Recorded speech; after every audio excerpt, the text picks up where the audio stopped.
Hello बच्चों, कैसे हैं आप लोग। आज हम पढ़ेंगे भारत की खोज, कक्षा 8 की पुस्तक, जिसका पाठ पढ़ेंगे हम युगों का दौर। बच्चों, इससे पहले हमने पंडित जवाहरलाल नेहरू के बारे में अन्य पाठों का अध्ययन किया था। अब हम आगे पढ़ेंगे युगों का दौर, जिसका चैप्टर नंबर 4, गुप्त शासन में राष्ट्रीयता और साम्राज्यवाद। गुप्त शासन में राष्ट्रीयता और साम्राज्यवाद।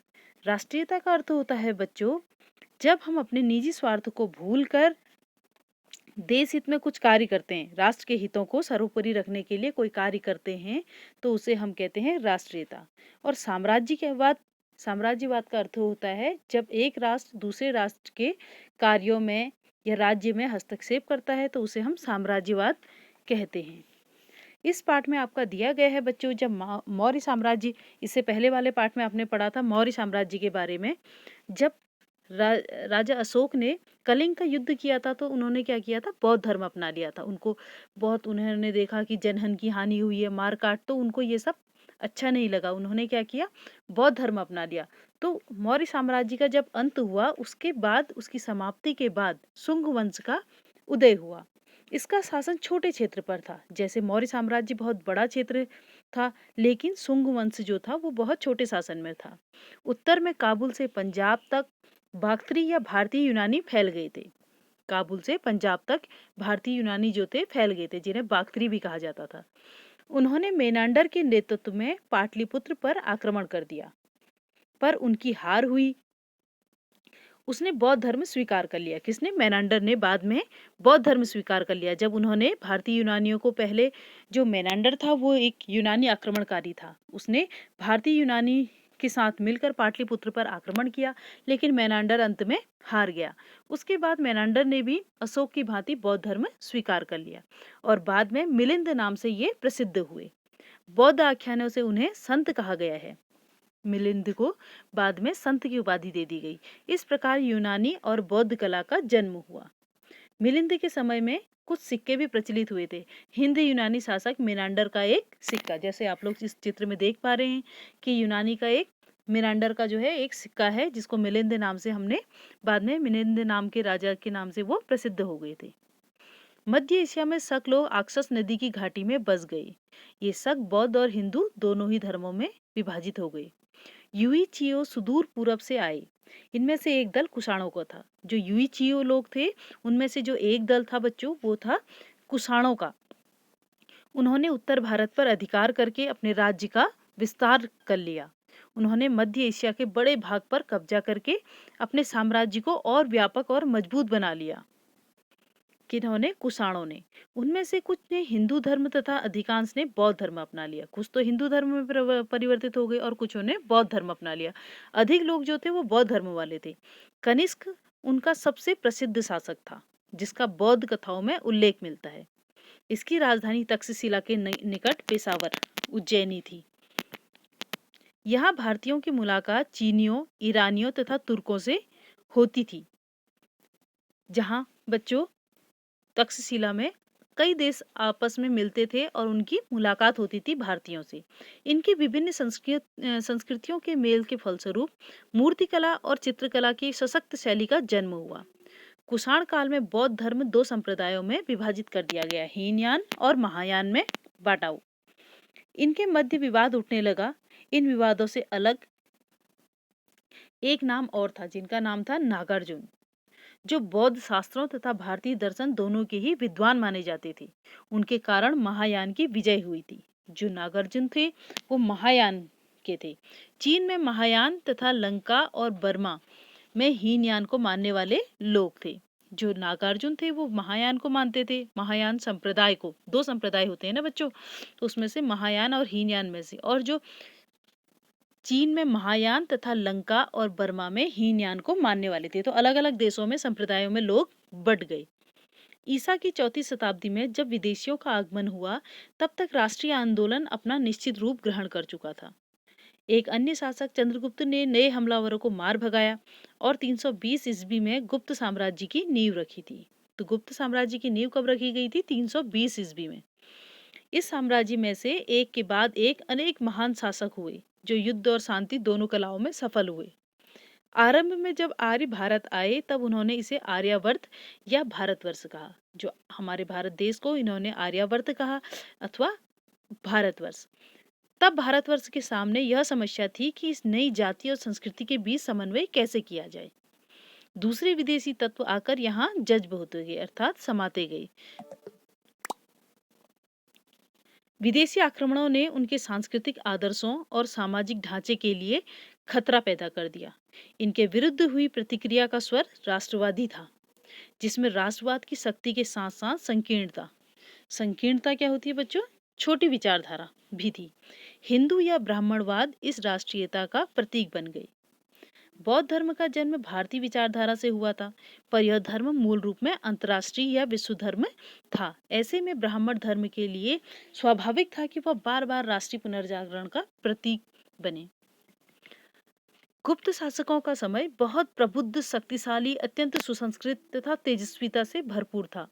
इसके प्रसिद्ध शासक समुद्रगुप्त को भारत का नेपोलियन भी कहा जाता है। देखिए बच्चों, आपके सम्मुख एक समुद्रगुप्त द्वारा वीणा बजाते हुए एक सिक्के का चित्र दिया गया है। तो ये उनके समय का सिक्का है जब समुद्रगुप्त थे। इनको भारत का नेपोलियन भी कहा गया है। साहित्य और कला की दृष्टि से यह काल बहुत ही शानदार था। गुप्त वंश के शासकों ने लगभग 150 वर्षों तक शासन किया और इतने ही समय तक स्वयं को बचाने के लिए संघर्ष करते रहे। ये एक दूसरे से, कई राष्ट्रों से इन्होंने युद्ध किया और अब स्वयं को बचाने के लिए। लेकिन धीरे धीरे क्या हुआ, गुप्त वंश का जो शासन था वो समाप्त होता गया, क्षेत्र कम होता गया और धीरे धीरे ये कम होते गई। यशोवर्मन के नेतृत्व में संगठित होकर एक नए आक्रमणकारियों ने गोरे हूण पर हमला किया और उनके सरदार मिहिरगुल को कैद कर लिया। यशोवर्मन के नेतृत्व में संगठित होकर जो आक्रमणकारी थे, उन्होंने गोरे हूण, एक प्रजाति थी गोरे हूणों की, उन पर हमला किया और जो उनका सरदार था मिहिरगुल, उसको कैद कर लिया। गुप्तों के वंशज, गुप्त काल का जो वंशज था बालादित्य ने उसे छोड़ दिया, जो उसे भारी पड़ा। बालादित्य ने सोचा, अपनी उदार नीति के तहत उसको छोड़ दिया और बोला कि भारत छोड़कर तुम यहाँ से चले जाओ। लेकिन इसका उल्टा असर हुआ, उन्होंने बालादत्त पर ही आक्रमण कर दिया। हूणों का शासन थोड़े समय के लिए ही रहा। कन्नौज के राजा हर्षवर्धन ने उनका दमन करके उत्तर से मध्य भारत तक एक शक्तिशाली राज्य की स्थापना की और बाद में कन्नौज के जो राजा हर्षवर्धन थे, उन्होंने इनका हूणों का, जो गोरे हूण थे, उनका दमन किया और फिर शक्तिशाली राज्य की स्थापना की। बच्चों, वह कवि और नाटककार भी थे। हर्ष ने हिंदू और बौद्ध दोनों धर्मों को बढ़ावा दिया और अपने राज्य में वो कवियों को बहुत महत्व देते थे। 629 ईस्वी में उसी के काल में चीनी यात्री हुआन त्सांग भारत आया। हर्ष की मृत्यु 648 ईस्वी में हुई। इस समय अरब से एशिया और अरब अफ्रीका में फैलने के लिए इस्लाम जो धर्म था वो सिर उठाने लगा, अर्थात इस्लाम धर्म अपने कदम बढ़ा रहा था वहाँ एशिया और अफ्रीका में फैलने के लिए। तो बच्चों, इसका सारांश मैंने आप लोगों को बताया है, गुप्त शासन में राष्ट्रीयता और साम्राज्यवाद। आगे हम पढ़ेंगे दक्षिण भारत। दक्षिण भारत में मौर्य साम्राज्य का अंत होने पर भी बड़े राज्य हजारों साल तक फलते फूलते रहे। जब मौर्य साम्राज्य का अंत हो गया तब भी वहाँ अन्य जो राज्य थे वो फलते फूलते रहे। बच्चों, दक्षिण भारत दस्तकारी और समुद्री व्यापार का केंद्र बना रहा। यहाँ यूनानियों की बस्तियां थी और यहाँ रोमन के सिक्के भी पाए गए हैं। उत्तर भारत पर बार बार होने वाले हमलों से दक्षिण भारत पर अधिक असर नहीं हुआ। उत्तर भारत के बहुत से लोग दक्षिण में बस गए। इनमें राजगीर, शिल्पी और कारीगर भी थे। इस तरह दक्षिण भारत पुरानी कलात्मक परंपरा का एक केंद्र बन गया। बच्चों, जो आपका ये दक्षिण भारत है, इसमें अधिक न देकर मैंने आपको सारांश में इसका अर्थ बता दिया है। अब आगे दिया गया है आपका अगला टॉपिक है शांतिपूर्ण विकास और युद्ध के तरीके। भारत पर बार बार विदेशी हमले तथा एक के बाद एक नए राज्य की स्थापना होती रही। जैसा कि आप लोगों को पता है कि कितने आक्रमण भारत पे होते रहे हैं और अनेक राज्यों की, साम्राज्य की स्थापनाएं भी उसमें होती रही हैं। परंतु इसके बाद यहाँ शांतिपूर्ण और व्यवस्थित शासन का दौर हमेशा रहा है हमारे भारत में। यही हमारे भारत की महत्वपूर्ण विशेषता है। इतना सब होने के बाद भी यहाँ शांति व्यवस्था बनी रहती है।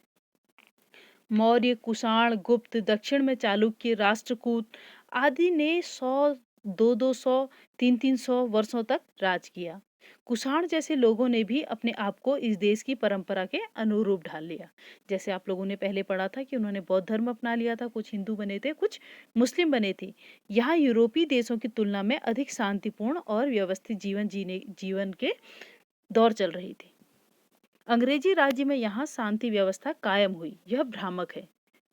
कहने का अर्थ है अंग्रेजी राज्य में यहाँ शांति व्यवस्था कायम हुई, कुछ लोगों का ऐसा मानना है, लेकिन ये क्या है, एक भ्रम है। अंग्रेजी शासन के समय देश अवनति की पराकाष्ठा तथा सबसे कमजोर अर्थव्यवस्था के दौर से गुजर रहा था। अवनति, उन्नति क्या होता है बच्चों, जो हम आगे बढ़ते हैं। अवनति क्या होता है, जो हमारे देश की व्यवस्था पीछे हो जाती है, हमारे देश का जो विकास होता है वो पीछे को जाता है। तो अवनति की पराकाष्ठा, अवनति हो गई हमारे देश की, और सबसे कमजोर अर्थव्यवस्था उस दौर से हम लोग उस समय गुजर रहे थे, कमजोर अर्थव्यवस्था से। आर्थिक रूप से हम लोग बहुत कमजोर हो गए थे। इसी कारण यहाँ अंग्रेजी शासन कायम हो सका। इसी कारण, क्योंकि उन्होंने हमारे देश को कमजोर कर दिया था और स्वयं को स्थापित कर दिया था हमारे देश में।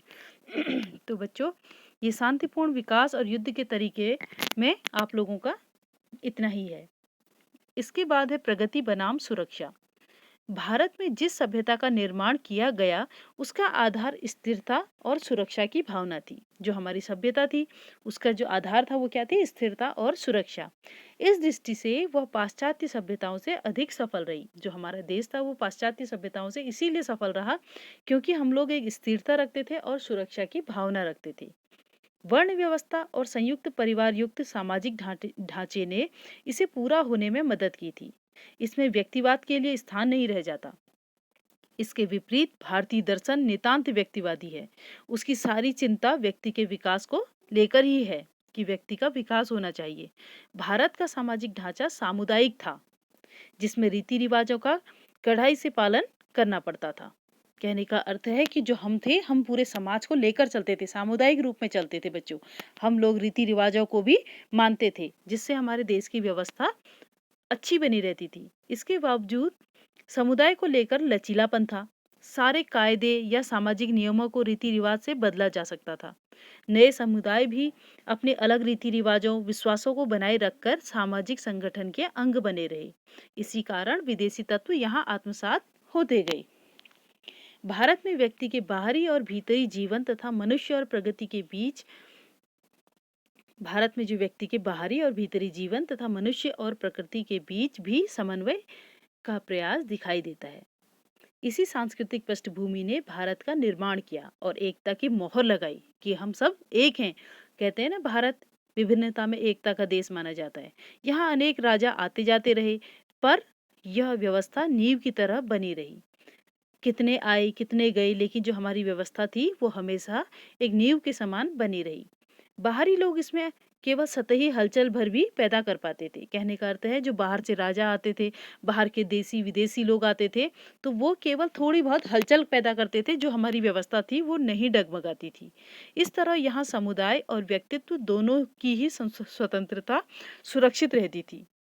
यहाँ आने वाले हर बाहरी तत्व को भारत ने अपने में जज्ब कर लिया। अर्थात जो भी बाहर से आता था बच्चों, उनको हम अपने में समा लेते थे, अपनी ही संस्कृति में उन्हें हम ढाल लेते थे। जिसने अलग थलग रहने की कोशिश की वह नष्ट हो गया और उसने स्वयं को या भारत को नुकसान ही पहुंचाया है। जो हमारे देश से अलग रहने की कोशिश की, उस देश ने या उन व्यक्तियों ने अपने आप को, स्वयं को नष्ट ही किया है बच्चों। तो आपको बच्चों मैं ये सारांश के रूप में बता रही हूँ। अगली वीडियो में हम फिर मिलेंगे, तब तक के लिए धन्यवाद। आपका दिन शुभ रहे।